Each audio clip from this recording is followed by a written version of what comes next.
Good morning. I got a whole day off yesterday. I didn't go to the farm once yesterday. It was awesome. It rained Saturday night. It rained. So in the last video you saw right when I was shutting the traveler off, or right as I was starting it really, it started raining. We shut it down and we ended up with a ½ inch, which is really good. It's not enough to last us for a super long time, but it is enough to get everything growing again and a little bit of a break in the irrigation stuff. So that is good. It's awesome. Today's Monday. We're not irrigating today. We may go up there and work on some stuff this afternoon a little bit. I had a few little issues as we were finishing up that I didn't really talk about in the video, but we'll go up there later today and address those. This morning, Grayson and I, hi, are heading to Berkey. We're gonna pull the bean head home because wheat harvest is coming quickly, and so we're gonna get that back this morning and start working on it. We've got a little bit of maintenance stuff to do to it, and we'll make sure everything's running and working and ready to go. So we're gonna go do that. We'll be back. We'll show you when we get down there.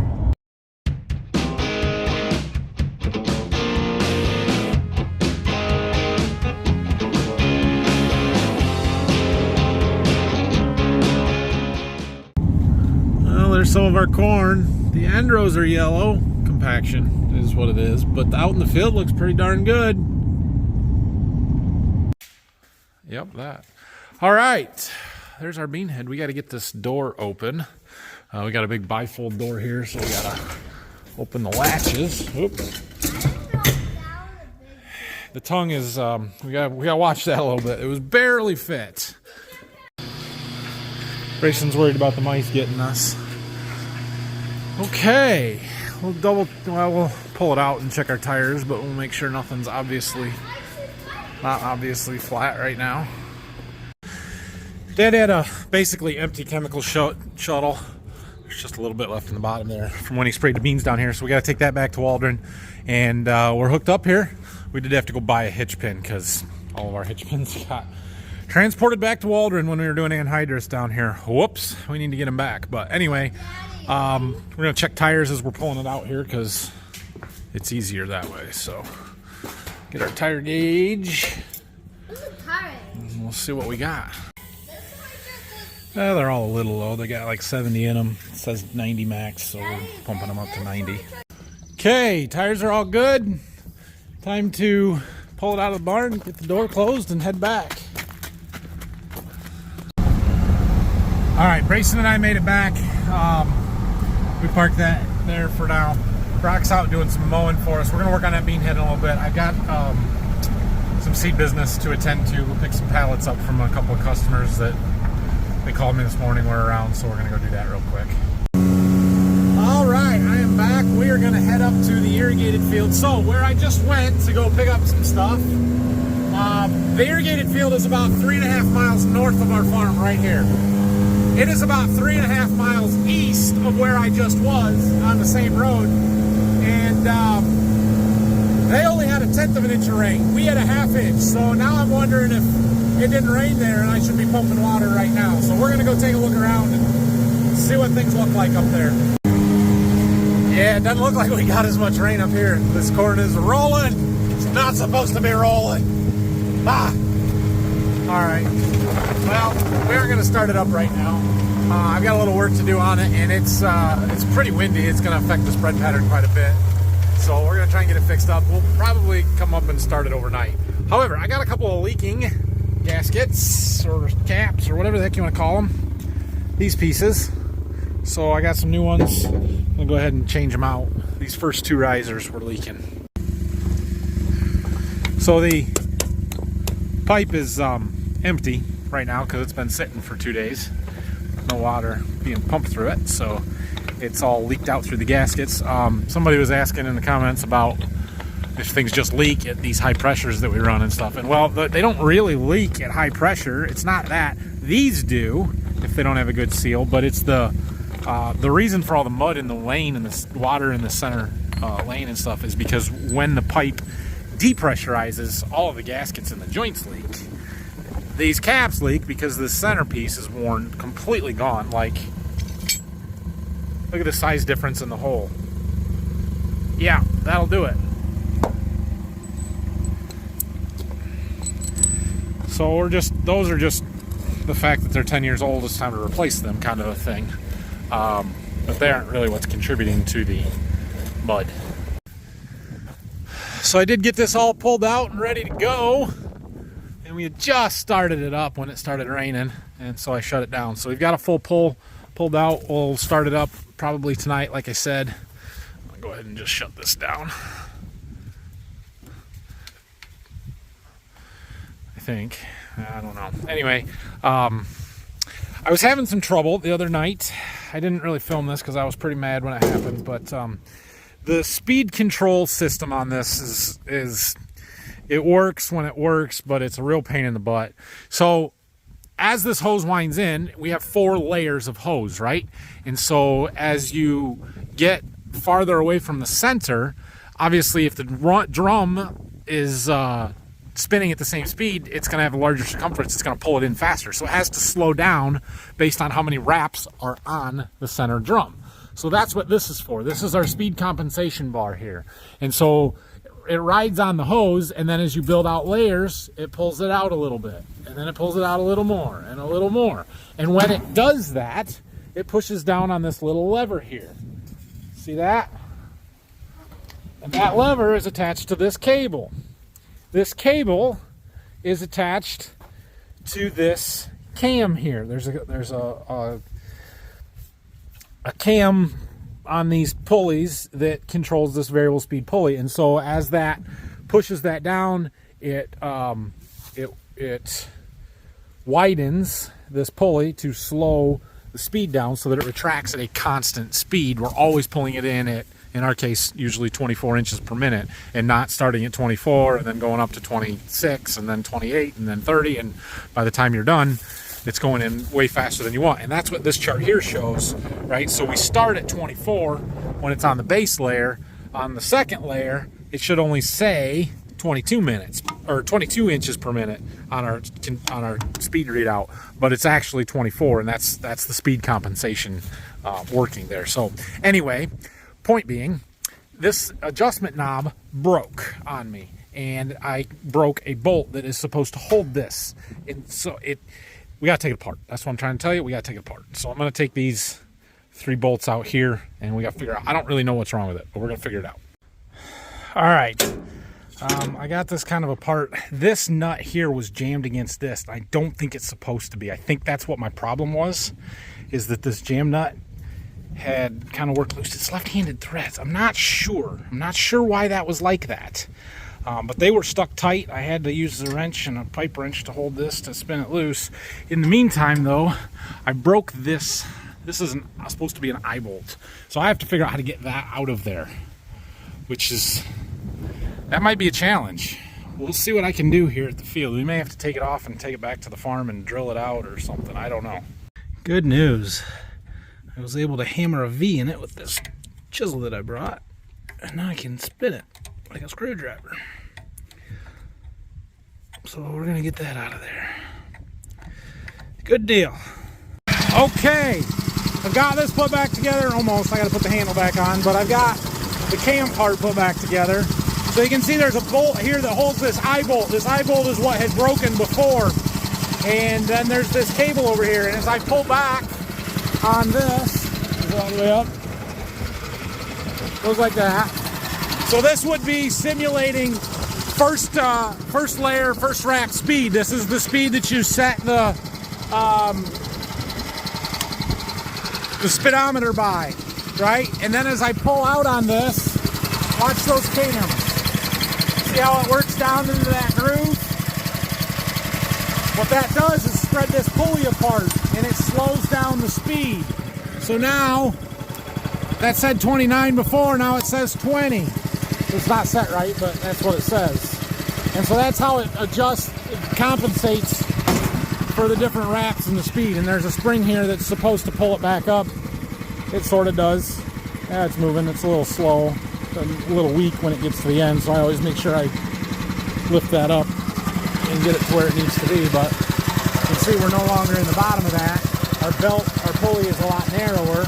which makes it spin faster.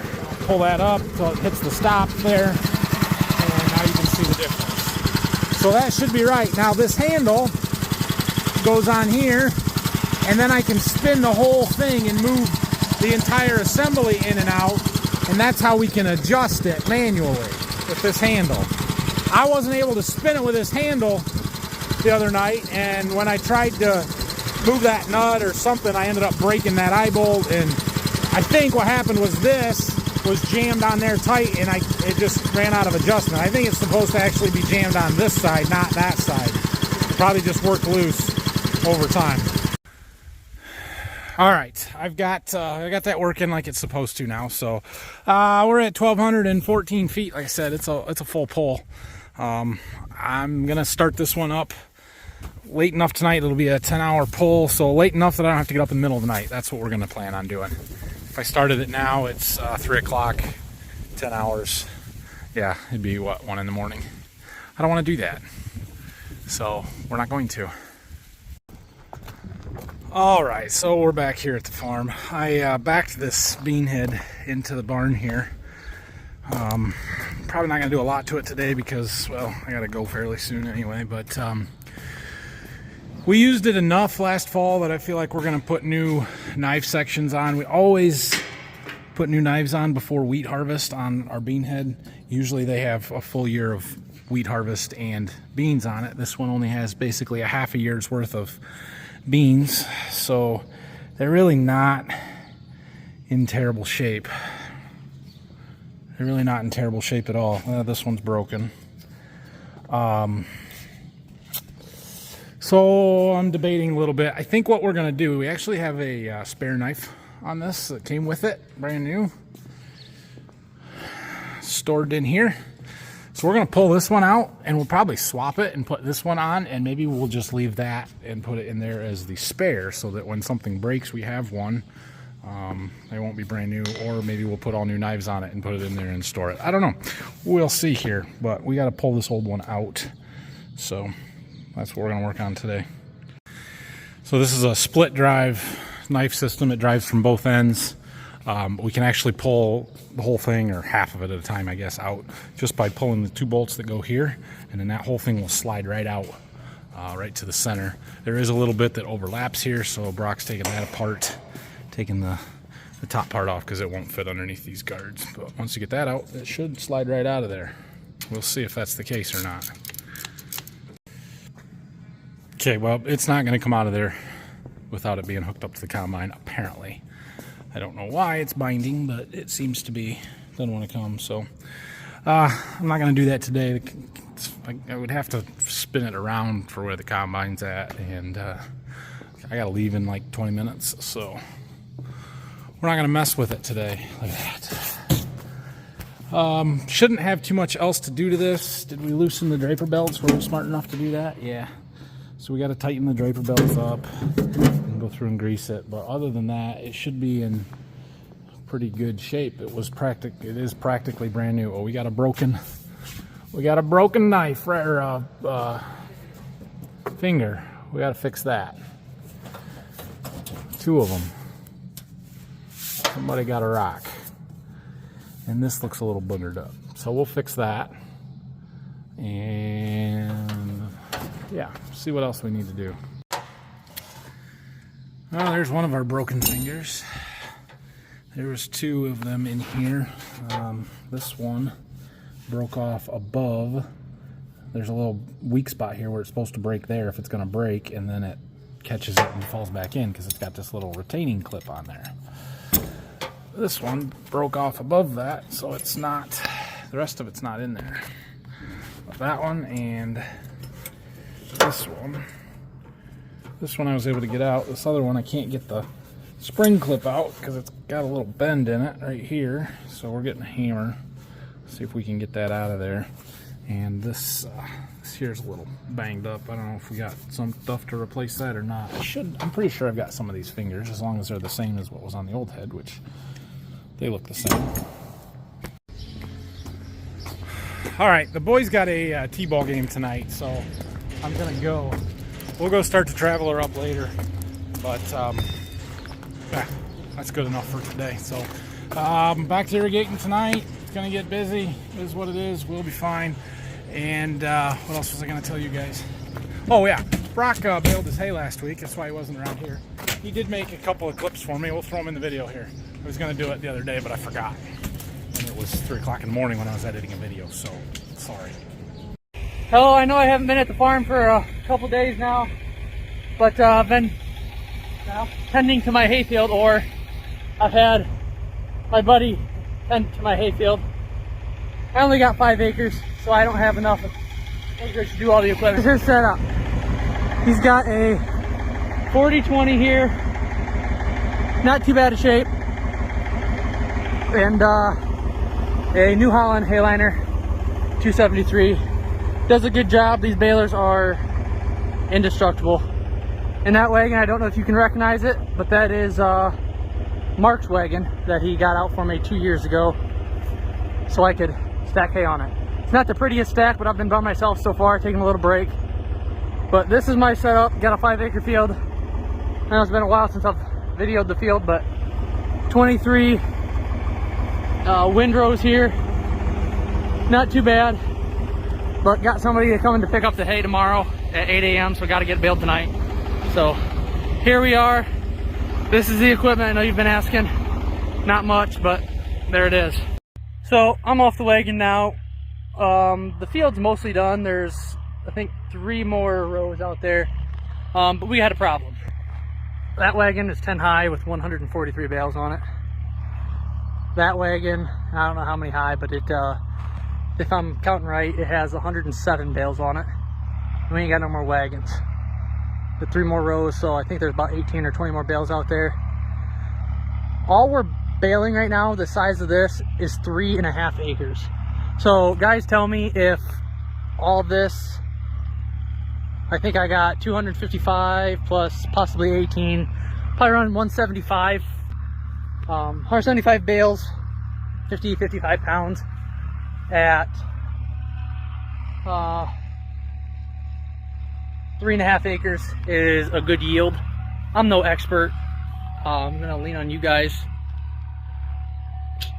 See if that is a good yield for hay.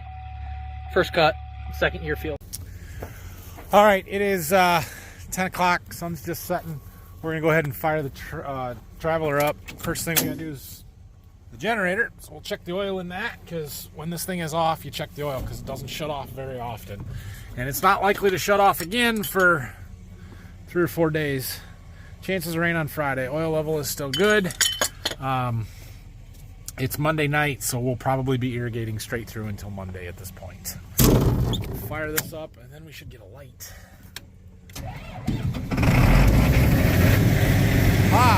Good deal. Turn my Farm HQ box back on, so hopefully that'll communicate. I attempted to fix my switch on my vacuum pump here. Come on. So we'll see if this works or not. Yeah!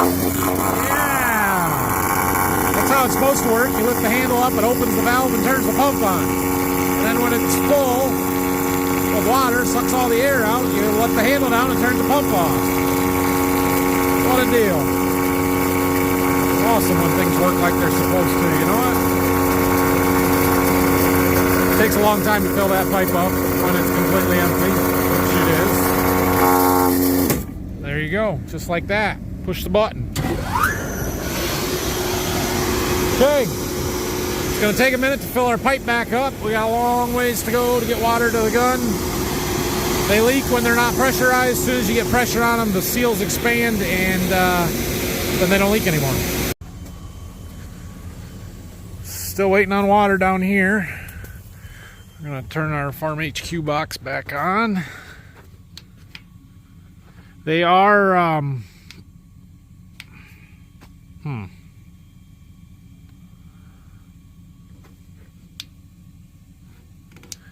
you know, they told me that they thought maybe my battery was no good, or that I wasn't getting good power. I wonder if they're not right. It's a brand new battery, it should be fine, but I did not charge it. I guess maybe I should have taken it home and put it on the charger. Interesting. Okay.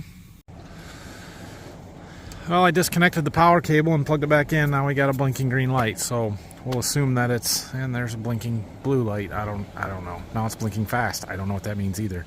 I should look up a key as to what all these blinks mean. Anyway, I maybe we'll charge our battery tomorrow. I did buy a solar panel charger for it to set out here, so we'll stick that on there when it's supposed to come tomorrow. We're just starting to get pressure.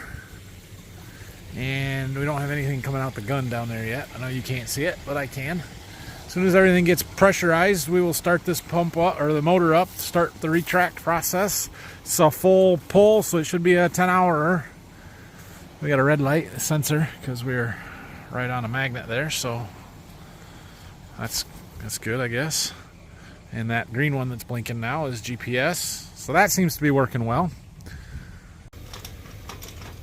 There, we've got water down there now. Up to almost 140 psi, pressurized. All right, let's start this one up. And we had this running earlier today, so it should be running just fine. So I can start it up and get everything set, get the speed adjusted, make sure that it's going to stay running before I engage it. So there's a lever here to engage or disengage the gearbox. It allows me to run the motor and get everything adjusted right before we actually start it reeling in. Speed set at 24. Should be good. So I've got the brake on because it would unreel it. So I'm going to one-handed this and engage. I'll let the brake off. And now it's spinning. It is a full 1,200, a little over 1,200 foot pull, so this is a 10-hour run. It started up at 10 o'clock. It'll be done at 8 o'clock in the morning. And that's why I started it up at 10 o'clock at night, so that I don't have to come at 3 o'clock in the morning up here and deal with this. I can just wait until I would normally come to work. Just because I haven't really shown this yet. Orange light, there's my green light. The red one I think is just under the hose. Can't see it. It's right there under the hose. So those are working excellent. They worked really well when I pulled it out, but we'll turn them back off because they're just running off of some batteries, so no need to run those batteries down. All right, I'm gonna pull up the Farm HQ website and see if our stuff is communicating and what it thinks it's doing. Well, the first check-in from the real side of it was at 10:08. It was right when the pump was, the hose was coming up to pressure, but hadn't started reeling in yet. So it saw pressure, but it doesn't know what it's doing, speed, or where it was at. So I don't know how often that thing is supposed to update. Like 10:08 was 6 minutes ago, and now it's running, but it hadn't updated yet. I don't know what it's supposed to be, but we still may be having cell service issues. The company is sending me 2 new boxes with external antennas that I can mount separately. They're supposed to get much better cell reception in areas like this where it's spotty.